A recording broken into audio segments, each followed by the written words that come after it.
So water is a very, very, very conservative industry. When you come to a traditional risk-hating environment and you want to introduce something that is new, then you'd meet a lot of resistance. And I'm not complaining. All, good reasons. We were running way too fast on an anecdotal example that fit one place and doesn't necessarily fit another place, nearly bringing the company into bankruptcy. Environment is a dirty, dirty science. Anywhere you touch an environmental problem, it's super complicated. You'll always have the detractors criticizing and all that. Should embrace imperfection. 60-70% success, good enough. Work with it, improve it if you can, but we have to understand that we are dealing with guesstimates. We're dealing with very complicated issues. If we effectively remediate harmful algal blooms around the world, we can literally start rolling back the amount of greenhouse gas in the atmosphere. Eyal, thank you very much for joining us today on the show.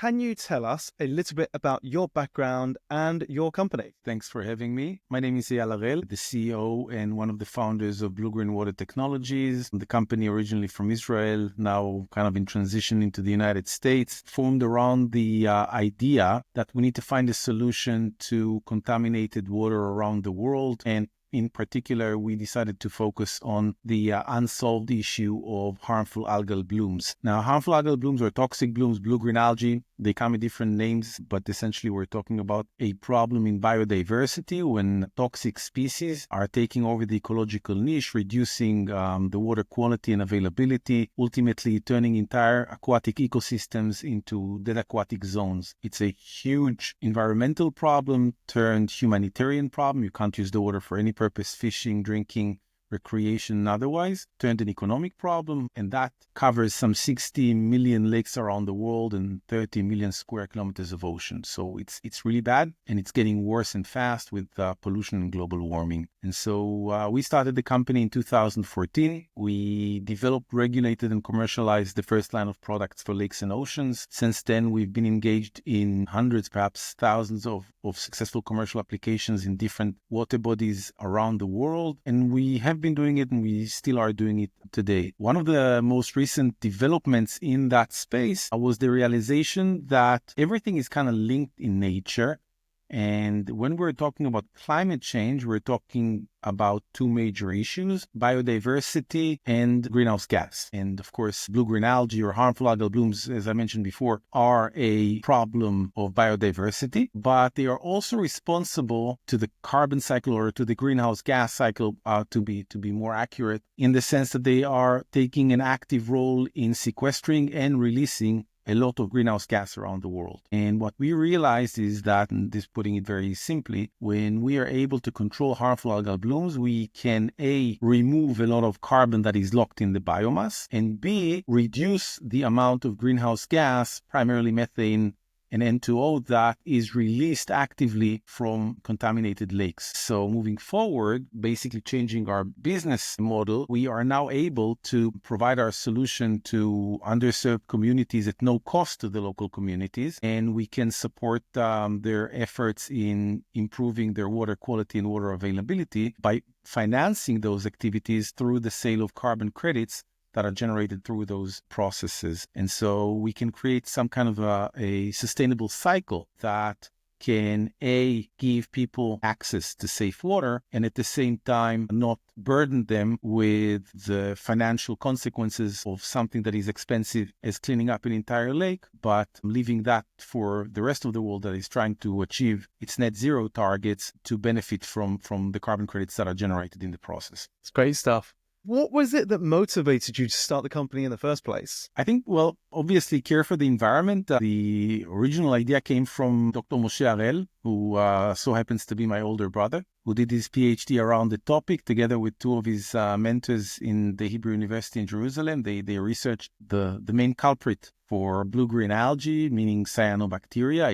It's an ancient microorganism. It's the reason why we breathe oxygen on Earth or why the trees are green. It's a fundamental building block of the world as we know it. And yet it creates these horrible problems around the world that we as humanity never knew how to deal with. And so this looked like a problem worth tackling and was an amazing journey because we were basically trying to plow through an area that has very little science around it. And by science, I don't mean labs trying to dissect a problem to its smallest particular components in microliter cubes, but to try and tackle a multifaceted problem in a lake. And there's a reason why nobody has ever developed anything for these environments, for lakes and oceans, because if you think about it, water is a fast-changing, chaotic biological environment. There isn't a good enough algorithm to even scratch the surface of what's going on in water. The cliche goes that we know about the surface of the moon more than we know about the surface of the ocean.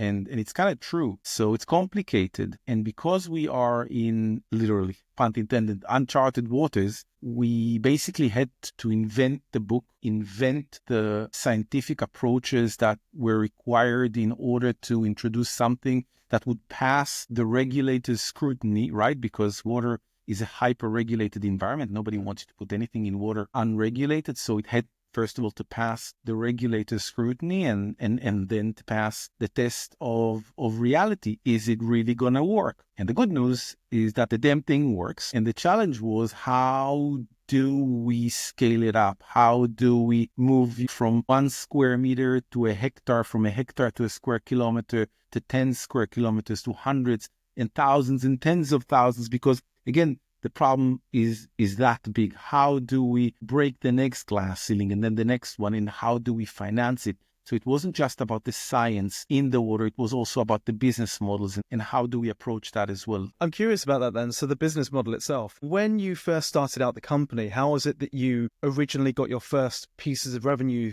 How was it you got your first clients through, whatever that might look like?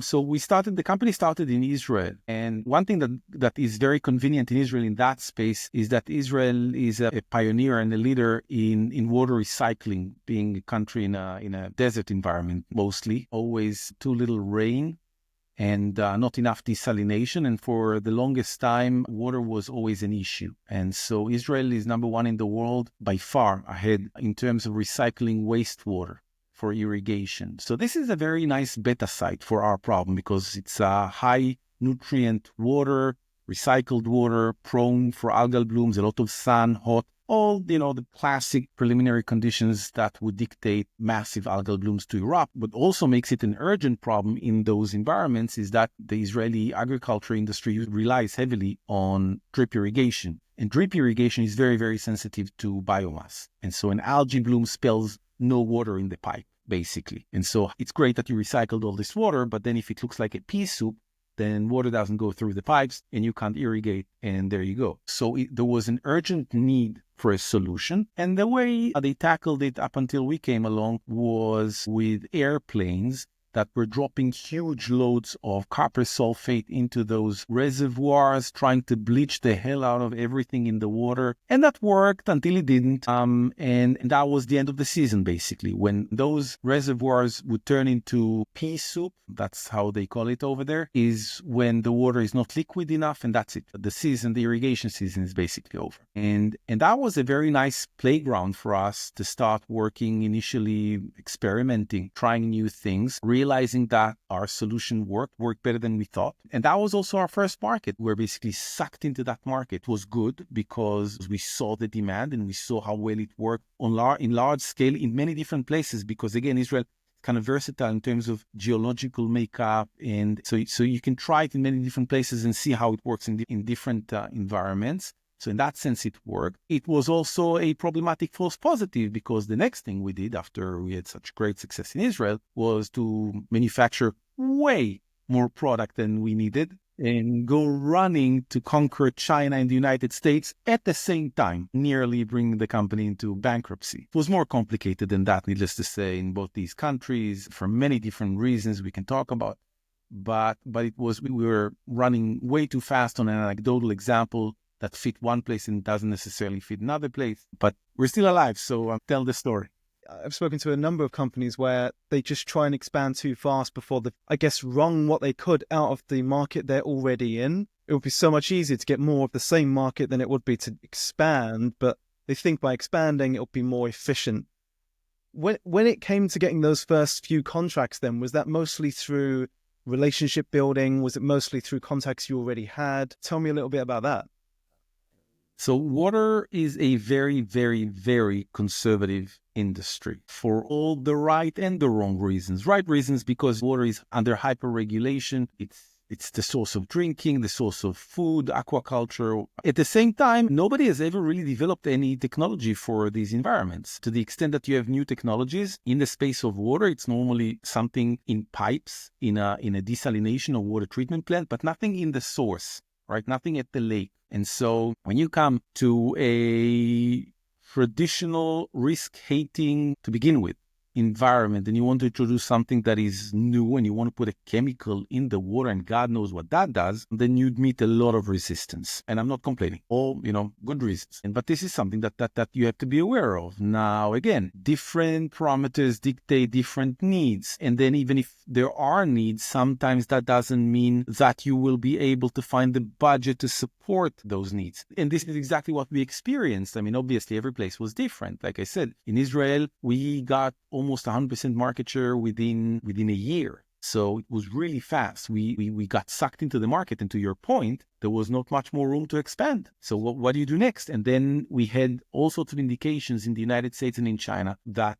things are going to move as quickly as they did in Israel, only to find out that they did. But, this is being smart in hindsight. One of the challenges for a company like ours being in this, again, pun intended, blue ocean of a market is that there is no past experience. There was nobody else to learn from, nobody to ask what was their experiences or to see. So we were basically experimenting with the business model as we were moving. We were making assumptions that sometimes proved right, most times proved wrong, but this is trial and error. And the challenge was always, how do you maintain staying on the cutting edge of technology all the time, meaning investing in R&D and continuing investing in business development and not going bankrupt in the process. So this is always kind of a challenge of any technology company, I would assume. But again, in our case, even more so because there was just no benchmark, no baseline, nothing to compare to or to learn from in order, not to repeat past mistakes of others.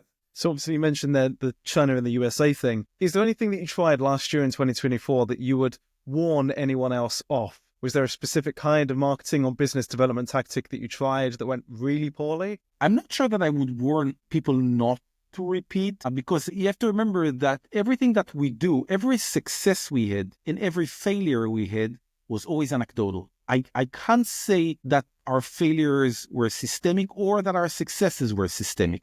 This is our challenge. And this is also something that we're trying to change. We always had a challenge penetrating let's call it the service market, providing clean lake as a service, right? Because you have to remember, there is no lake in the world with a budget line next to it that says the clean. Didn't exist, right? So the fact that we succeeded somewhere or failed somewhere else, or succeeded after way too many years of bureaucracy, does that mean anything? Can you learn from that to the next project? Not a lot. Does it mean that it will be the same in the future? Probably also not, because things are changing and we also gain experience and recognition. So many different factors are changing. It's very, very difficult to make any assumptions on how it's going to behave in the future. What we are trying to do, to the extent that we can control it, is to move our income model to places that have a little bit more safety. So for example, carbon credits, in that sense, we're not selling something that nobody else is selling. We're selling something that many others are selling. There is a market to it. There is traction. There is experience. So we can kind of know what's the price range, how much the market has appetite to it, what's going to happen with this market in the next couple of years. All sorts of things that we can make assumptions that are probably better than I could have otherwise do in cleaning water as a service. But are we all the time right? We're most of the time wrong. Again, that's, I think, the life of any technological company. And again, the challenge is try to be sometimes right, with the hope that the times that you're right, the high peaks are bigger and stronger than the many small low peaks. It's interesting you talk about the Clean Lakes budget line, because I think almost anyone in sustainability is having a similar issue where they'll be trying to sell into companies, or at least B2B, they'll be trying to sell into companies where there is no sustainability budget line. There is no way to fund any sustainability initiatives, especially in large corporations where maybe they've changed it into a communications or marketing play, where you'll see that with some big companies now, where suddenly they're having to bring back the goals that they had for 2025, 2030, whatever it might be, because they just can't support them anymore. And I think no one really has the issue solved yet, apart from, I guess, future casting and looking at the risk that might come as a factor of them not doing something. So say, for example, if they don't start getting ahead of how clean their lakes are, this could become a lot worse in your case. Then for someone else, it might be, say, a carbon tax was introduced on specific items. Then in the future, this is how much they will cost. And I think that's how the best people have done it. I'm interested to know from you then, when you've been selling to these, I guess it's going to be public corporations or governments, districts, whatever it might be, how have you convinced them to bring that budget in order to pay for your service and do this work? When you have a toxic algae bloom, the water ultimately becomes unusable. Now, the one thing that worked for us everywhere around the world, let's put it this way, take the United States as a microcosm of fairly volatile place, politically speaking. And people always ask, what happens if this president is elected or that administration? How does it affect you? And I always say that because as the say goes in the United States, whiskey is for drinking, water is for fighting. Everybody wants clean water. Doesn't matter what's your color, right? Blue, red, everybody wants clean water. And so when that's your motivation, then it's easier. It's not just about, some political whim or anything like that. It's a basic right, having clean water, being able to fish, knowing that the fish is not toxic, that you can breathe the air next to a contaminated lake, let alone swim inside or drink the water from it. And so this is a very strong motivation for action. Now, for the longest time, there was nothing you could do. So the best thing you could do in terms of public health was to put signs outside the lake, mark it very well, and say, don't get anywhere near the water. That's a very problematic approach, simply because of the economic and political consequences. So if you take one of the hardest hit states in the United States, the state of Florida, there are quite a few studies that are showing the financial, the dollars and cents consequences of harmful algal blooms. They found that a single year red tide events in 2018 cost the Florida economy $2.7 billion with a B, $1 billion 1 year. That's just on the ocean side. From the internal water, and Florida has a lot of water and it's mostly contaminated, then consequences are horrific. We were invited once to a conference held by realtors of all industries in Florida, and they stated, this is a couple of years, this is old information, that they were suffering damages of $18 million a year just from lost revenues from real estate fees because of algal blooms. So this is a really real problem. And so one of the first things that Governor DeSantis did in 2018 when he was elected for his first term, despite the fact that this is a red state and people criticized their policy on climate, one of the first things he did was to put together the Blue-Green Algae Task Force. And I think Governor DeSantis probably spends more dollars and cents on clean water than the entire rest of the country combined, because it's that big of a problem. Because ultimately, when you have that big of an economic problem, it's a political problem, and you're spending a lot of money to fix it. So in that sense, I think we are in a good space, let's call it this way. Everybody understands that water is important. Everybody wants clean water. Everybody wants to help from a PR and marketing perspective. As I said before, it's a good initiative to be involved with and related to. So you want to help, other communities to have clean water. Now, the challenge on us is how do we translate this motivation into dollars and cents that allow us to start rolling this initiative and to really bring the solution and make water safe for all these communities around the world. Speaking of that, so I know you do some work in Africa now. Can you tell me a little bit about how that started, how that's going? The way it works, we're starting a campaign, and we want it to be a campaign of a coalition of anybody who wants to be part of it. Literally, if you're government, if you're a company, if you're an NGO that cares about water, about communities that live next to contaminated water bodies. We want you to be associated with us and us associated with you. And there is a very simple reason why we want to do it. We're not asking for money in that sense. We want really to build up a movement that will start creating a funnel of projects, of lake cleanups, and of relationships with local governments. Why? Because I think what we're seeing moving forward is what I think the rest of the world is seeing, is that as we come near to 2030 and the net zero targets that the world has set to itself, becoming more and more evident that we're really missing the target. But that also means that by 2028, plus minus 1 year, we should expect to see a boom in demand for carbon credits and everything associated with that. And since we're sitting right on that junction, we are expecting that to impact us as well. In order for us to be able to respond to the demand, we will need to have had the list and to have prioritized that list and to have had the relationship with those governments in order to go, all the hula hoops, the regulatory hula hoops primarily, in order to be able to start hitting one lake after the other. That's going to be the limiting factor. And to get to that point in time, we need to build capacity. And we can only do it with coalitions. We need local partners. Can't do it by ourselves. So we're not asking for anybody's money. We're basically financing it by ourselves until we are also able to sell the carbon credits. But irrespective, we're starting to train this muscle in order so that once we reach that point in time, when demand is not a limitation, we are able to start cleaning up lakes as much as possible, as fast as possible, and bring this solution to all these communities that right now are literally getting toxic water down their taps. How are you building those relationships? Slowly. Again, water, conservative, but we've been around for quite some time, right? I mean, like I said, the company started it in 2014. We started selling commercially in 2018.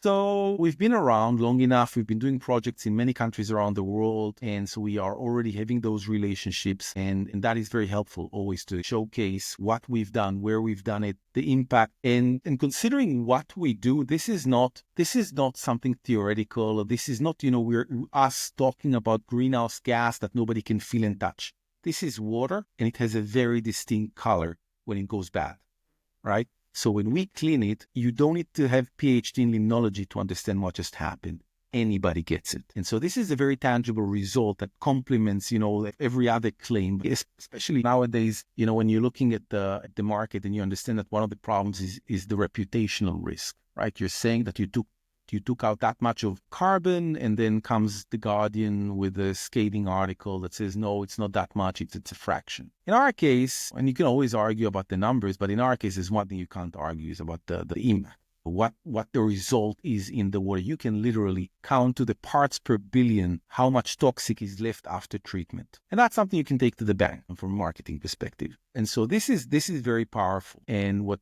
we're now doing basically is leveraging all the past experience and the relationships we've generated with many governments around the world already, and taking those to new places. Now, this is not to say that immediately local governments put a red carpet and allow us in, because they shouldn't. But it does make things much, much simpler and faster. It always helps that you give them a solution for free, obviously. But it's very important still that you show traction and experience and scientific competence, that you're not going to put rats' poison in their water. I think you've got a really good point there about making things tangible. It is very hard for people to take action when they can't see the results of that action. Once they feel that tangible change that they're making, it really makes a difference. Then they feel empowered to be able to do more. So I think that tangible aspect is really important. And I think it is something that can really get lost, especially with technology companies like software companies, because it doesn't feel tangible. But also being able to communicate that in a way that's really understandable to people. I want to quickly touch on those carbon credits then, since you were talking about it. It sounds like you're almost future casting with those carbon credits.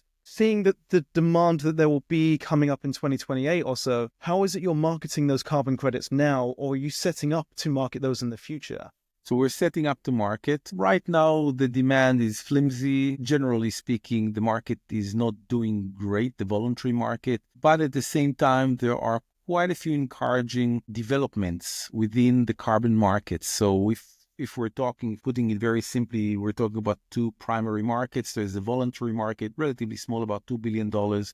And then there is the compliance market, way bigger, about $100 billion. And they're kind of beginning to merge now under Article 6.4, also in some ways under Article 6.2 of the Paris Agreement. So this is happening. I mean, these very positive developments are happening, and they are trickling down to the project developers and creating the much needed demand that kind of went down the last year or two. But again, we're looking at this strategically. Everything that we're doing is not short term. Ultimately, for the world to meet net zero targets, I will say what I always say, net zero targets is a very bad target. And it basically means that things will continue to get worse until they don't. And we don't even meet that target, but it's a bad target. The real target the world should set is net negative. We need to start reversing things, start rolling things back. But even if we limit ourselves right now just to this very, very weak target of net zero, then we're talking about 5 to 10, forget the 5 is history, 10 billion tons annually carbon removals. We are not scraping the bottom of the barrel of that number. I mean, if you take the high quality carbon credits, then those are in the tens of thousands. Maybe we'll touch the low number of hundreds of thousands by the end of 2025. And if you very liberally count everything else combined, then we're in the low hundreds of millions. That's it for what is needed, which is 10 billion. I mean, that's insignificant. That's disturbingly insignificant. And so I think one of the exciting things that we have realized working in water is the potential of water to remove and reduce greenhouse gas emissions, because again, it's right there at the junction. Water was always a key component in regulating carbon in the atmosphere. And so when we intervene in such a meaningful way, we are not working against nature, trying, to pick up molecules from the air. We're actually piggybacking on completely natural processes, which allows us at a fraction of the cost to remove way bigger numbers in terms of ultimate carbon removals or carbon credits. And so this, to me, is super exciting, because when you put the numbers together, and there are different ways to calculate them, but I would make the argument, and I believe I can prove it, that if we effectively remediate harmful algal blooms around the world, again, 60 million contaminated lakes, 30 million square kilometers, well, if we do that, if we get a fraction of that, okay, we can literally start rolling back the amount of greenhouse gas in the atmosphere. We're talking about, just in fresh water, by our calculations, 5 to 15 billion tons annually. In the ocean, it's way more than that. And so that's your potential. That's your total addressable market. And that's also the tragedy. And so if we can fix it for the benefit of the environment, forget greenhouse gas. Greenhouse gas is a byproduct. It's a bonus. So we need to do it anyway. We need to fix these water bodies regardless. But if we can do that and reduce greenhouse gas, then that's our solution. I'm not just saying our way of doing it. There are different ways of doing it. And we encourage, all approaches. And generally speaking, everything that is being contemplated in water is more than welcome, because that's a perfect medium to tackle the issue of greenhouse gas. This is where the opportunity lies. And we owe it to ourselves to give it a shot. So speaking of other solutions then, my final question for you is, looking back on your journey so far, what's one piece of advice you'd give to an early stage founder in sustainability? Maybe it's a cliche, but take chances. I mean, environment is a dirty, dirty science, and don't let anybody else tell you otherwise. Anywhere you don't touch an environmental problem, it's super complicated. It's not something that you can isolate a single variable and get a good statistic out of it. It's a dirty science. And so you'll always have the detractors sitting on the sidelines, criticizing and all that. But if that's the motivation, then we wouldn't get any progress in that space.